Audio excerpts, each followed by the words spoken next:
At ayun na nga. So guys, dito yung mga perwisyo ng lipunan sa tindahan. Mag-vlog doon, mag-vlog. May kasama sila doon. Ewan ko, mukhang sinalamahan kayo yung pagmumukha, tinatakpan. Ba't kayo tumatawa? Ako seryoso akong tao, tawa kayo ng tawa. Anong ginagawa niyo dito? Marunong daw siya mag-acting. Marunong ka mag-acting?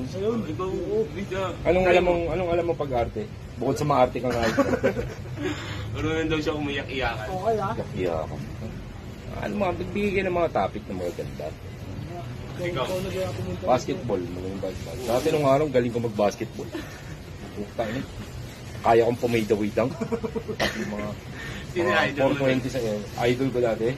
Michael Jograd. Michael Jograd. Yan ang mga paborito ko. Scottie Pippen. Alam mo yun? Saka yung magaling sa rebound, kumukontrol ng rebound, si Dennis Rodman. Galing nun. Puta yun.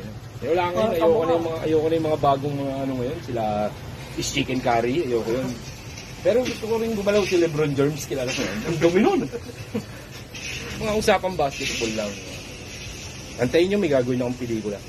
Sumisama kita. Bakit? Parang gago ko usap ko. Gagawa akong pelikulang ganda. Nakakaiyak yun. Yung ano, pelikulang gising na anak, matutulog pa tayo. Ganda nun. Kaya yung pelikulang ano, pawis ng tren sa aking palad. Baka nga pilot din ng Viva Max. Kaya yung himurin mo ang betlog ng Diablo. Ang ganda nun, ang ganda nun. Magaganda mga pelikulang ginagawa ko. Huling sibak ni Endong Bulaklak. Namumulaklak ang nguso.